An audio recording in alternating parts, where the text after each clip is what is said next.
L'éthologie, l'étude des comportements des espèces animales dans leur milieu naturel. Cette discipline nous a permis de mieux comprendre les chevaux, leurs besoins fondamentaux, leurs moyens de communiquer. Grâce à cela, nous avons pu améliorer notre relation avec eux et développer une équitation plus douce et respectueuse. Toutefois, est-ce que comparer nos chevaux domestiques aux chevaux sauvages est toujours pertinent? Leurs besoins sont-ils exactement les mêmes? C'est un peu comme dire « le chien descend du loup, donc, pour respecter sa nature, je dois le faire dormir dehors ».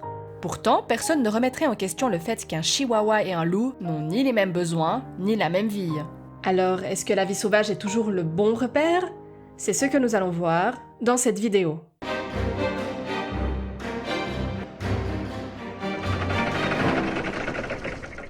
Commençons d'abord par définir ce qu'est un cheval sauvage. Un animal est considéré comme sauvage s'il n'a jamais été domestiqué par l'homme, ni lui, ni ses ancêtres. Il vit dans un écosystème sans dépendance directe à l'humain et n'a pas été façonné par la sélection ou l'intervention humaine. Alors, existe-t-il des chevaux encore vraiment sauvages aujourd'hui? Non. Les Brumbies en Australie ou les Mustangs aux États-Unis, bien qu'ils vivent en liberté, sont ce qu'on appelle des chevaux féraux. Autrement dit, ce sont d'anciens chevaux domestiques ou des descendants de chevaux domestiques retournés à la vie sauvage. Ils ne sont plus gérés par l'humain aujourd'hui, mais leur génétique et leur comportement ont été influencés par des générations de sélection humaine. Même les chevaux de Przewalski, longtemps considérés comme la dernière espèce de cheval sauvage, sont en réalité des descendants de chevaux domestiqués par la culture Botaï. Pourtant, on présente souvent les chevaux féraux comme des modèles à suivre. Ils vivraient de manière plus équilibrée, plus naturelle, sans nos soins, sans nos interventions. Mais ont-ils vraiment une vie si parfaite? Une santé exemplaire? Un équilibre dont nous devrions systématiquement nous inspirer pour nos chevaux domestiques? Dans la nature, aucun vétérinaire ne vient soigner les chevaux. Ils ne reçoivent ni vaccin, ni vermifuge. Alors pourquoi continuer à en donner à nos chevaux domestiques? Parce que leur environnement est radicalement différent. Il est traditionnellement admis qu'un cheval a besoin d'environ 1 hectare pour pouvoir s'alimenter, se déplacer librement et exprimer ses comportements naturels. Évidemment, cela dépend de la qualité du terrain, du climat et des ressources locales. En Suisse, où l'espace est très limité, il est souvent impossible d'offrir 1 hectare par cheval. La grande majorité des chevaux y sont donc complémentés en foin. Et sur le plan légal, la surface minimale obligatoire, c'est-à-dire la taille du box et l'espace extérieur, est de 48 mètres carrés pour un grand cheval, bien qu'on recommande plutôt 186 mètres carrés. On reste donc très loin des 10 000 mètres carrés d'1 hectare. Mais qu'en est-il des chevaux féraux? Selon le Bureau of Land Management, les chevaux et les ânes féraux d'Arizona disposent en moyenne d'environ 550 hectares chacun. En Australie, les chevaux féraux utilisent 55 hectares par individu. Ces chiffres varient fortement selon les conditions locales, mais restent largement supérieurs à 1 seul hectare. Cette différence d'espace disponible modifie profondément les risques sanitaires. Sur une petite surface, les crottins s'accumulent plus vite, les parasites sont moins dispersés et le risque de réinfestation est bien plus élevé. Les chevaux domestiques côtoient aussi davantage d'individus, souvent avec des rotations de pensionnaires, des concours ou des balades collectives. Résultat, les bactéries, virus et parasites circulent bien plus rapidement que dans un groupe sauvage, plus stable et dispersé. Ajoutons à cela une autre dimension, le système immunitaire. Certains pensent que les chevaux féraux seraient plus résistants, mais c'est une conclusion hâtive. Le système immunitaire est modelé par l'environnement. Les chevaux sauvages développent une résistance à certains pathogènes locaux, mais cela se fait au prix d'une mortalité bien plus élevée, notamment chez les jeunes ou les individus fragiles. À l'inverse, les chevaux domestiques sont parfois protégés de certaines expositions, mais aussi exposés à d'autres microbes, souvent transmis par l'homme ou par les contacts fréquents entre écuries. Il n'y a pas de système immunitaire plus fort ou plus faible, mais des systèmes adaptés à leur environnement, ce qui rend la comparaison peu pertinente. Et n'oublions pas, à l'état sauvage, la mortalité est bien plus élevée qu'en captivité. En Suisse, le taux de mortalité des chevaux domestiques tourne autour des 5%, alors que chez les Brumbies, les chevaux féraux d'Australie, le taux de mortalité est d'environ 20%. C'est 4 fois plus élevé, ce qui n'est pas rien. Alors oui, on pourrait dire, faisons comme dans la nature. Pas de vaccin, pas de vermifuge. Mais à quel prix? Refuser les soins sous prétexte de laisser faire la nature, ce serait accepter la souffrance et les morts évitables. Ce serait aussi ignorer que les choix que l'on fait pour notre cheval ont aussi un impact sur les autres. Un cheval porteur peut très bien tolérer un parasite ou un virus, mais en infecter un autre, plus fragile.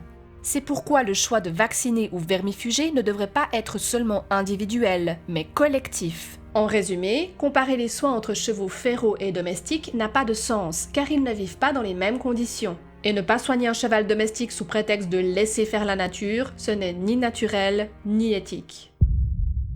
Il est courant d'entendre que les chevaux n'ont pas besoin de fer, parce que dans la nature, ils vivent pieds nus sans problème. Mais les chevaux féraux n'ont-ils vraiment aucun problème de pied ? Selon cette étude, qui a analysé les antérieurs gauches de chevaux Brumbies, seuls 3% des pieds ne présentaient aucune anomalie. Et non, contrairement aux idées reçues, les chevaux féraux sont loin d'avoir des pieds parfaits. Une autre étude montre aussi que les chevaux féraux présentent une grande variabilité de conformation. Il n'y a donc pas un modèle universel de pied sauvage, comme certains peuvent le prétendre. Ici, en Nouvelle-Zélande, c'est surtout le manque d'usure qui pose problème, car le sol n'est pas assez abrasif. Alors non, ce n'est pas une ferrure qui réglerait ce type de problème, bien au contraire. Mais cela montre bien que, même à l'état sauvage, chaque cheval est différent et que les chevaux ne sont pas toujours adaptés à l'environnement où ils vivent. Aujourd'hui, on voit fleurir des formations de parage, chacune avec son propre idéal, sa méthode, sa forme du pied parfait. Et parfois, on a l'impression que certains pareurs veulent à tout prix faire rentrer tous les pieds dans un même moule, indépendamment du cheval en face d'eux. Pourtant, les chevaux n'ont pas la même conformation et pas toujours les mêmes besoins. Ne devrions-nous pas adapter le parage à notre cheval plutôt que de poursuivre un idéal naturel qui n'existe pas ? Alors, soyons clairs, ce n'est pas parce qu'on a longtemps ferré nos chevaux domestiques de manière presque systématique qu'ils ont évolué avec des pieds plus fragiles et sensibles que les chevaux sauvages. C'est surtout parce qu'on a sélectionné des reproducteurs pour leur performance ou leur esthétique, pas pour la robustesse de leurs pieds. Peut-être que les chevaux féraux ont globalement des pieds un peu plus résistants, mais je n'ai trouvé aucune étude qui compare directement leur sensibilité à celle des chevaux domestiques. En revanche, ce qu'il faut savoir, c'est qu'il n'est pas éthique de laisser un cheval souffrir au nom du naturel. Ça ne veut pas dire qu'il faut ferrer au moindre souci, mais que la ferrure reste une option valable quand c'est la meilleure pour le cheval. On pourrait croire que la crinière longue est naturelle pour un cheval, mais les observations des équidés rustiques et représentations anciennes semblent dire le contraire. Le cheval de Przewalski, considéré comme l'un des chevaux les plus proches de l'état sauvage, a une crinière courte et en brosse. Les ânes et les zèbres, d'autres équidés qui n'ont pas été sursélectionnés par l'homme, ont eux aussi des crinières droites et courtes. Dans les célèbres peintures rupestres de Lascaux ou de Chauvet, les chevaux sont également représentés avec des crinières courtes. Une crinière naturelle serait donc courte et en brosse ? Ce ne serait pas un chasse-mouche naturel ? Pourtant, dans la grotte de Pêche-Merle, certains chevaux sont peints avec ce qui ressemble à une crinière longue. Est-ce une stylisation artistique ou une représentation fidèle de la réalité ? La question reste ouverte. En tout cas, laisser pousser la crinière ne garantit pas forcément un meilleur confort pour le cheval.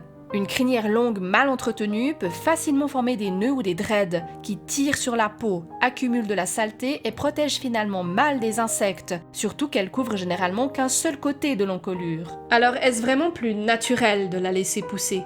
Ou au contraire, lui couper la crinière ne serait-il pas, paradoxalement, un retour à une forme plus primitive, plus adaptée à sa physiologie ? Avant de faire un choix esthétique, demandons-nous si notre cheval apprécie vraiment ce soin. Si chaque brossage de la crinière s'accompagne de signes d'agacement ou d'inconfort, est-ce une bonne idée de lui imposer ça régulièrement ?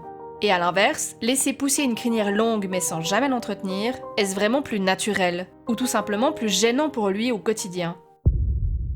On entend souvent qu'il faudrait revenir au naturel pour respecter son cheval. Et il est vrai que les chevaux féraux nous offrent une source d'inspiration précieuse. Ils nous montrent leurs besoins fondamentaux, leur comportement, et comment ils s'adaptent à un environnement sans intervention humaine. Mais attention à ne pas idéaliser leur mode de vie. Les chevaux féraux n'ont pas une existence parfaite. Ils sont confrontés à des conditions parfois rudes, à une mortalité plus élevée, à l'absence de soins et à un environnement bien différent de celui de nos chevaux domestiques. Alors oui, s'inspirer de la vie sauvage peut parfois nous aider à remettre en question certaines habitudes, ce qui est très positif et enrichissant. Mais cela ne veut pas dire qu'il faille tout copier sans discernement. Chaque cheval vit dans un contexte spécifique et nos décisions doivent avant tout se baser sur ses besoins réels, pas sur une image idéalisée de ce qui serait naturel. Alors ne vous laissez pas séduire par les discours qui prônent de tout faire comme à l'état sauvage et n'oubliez jamais de lâcher la bride. À votre réflexion.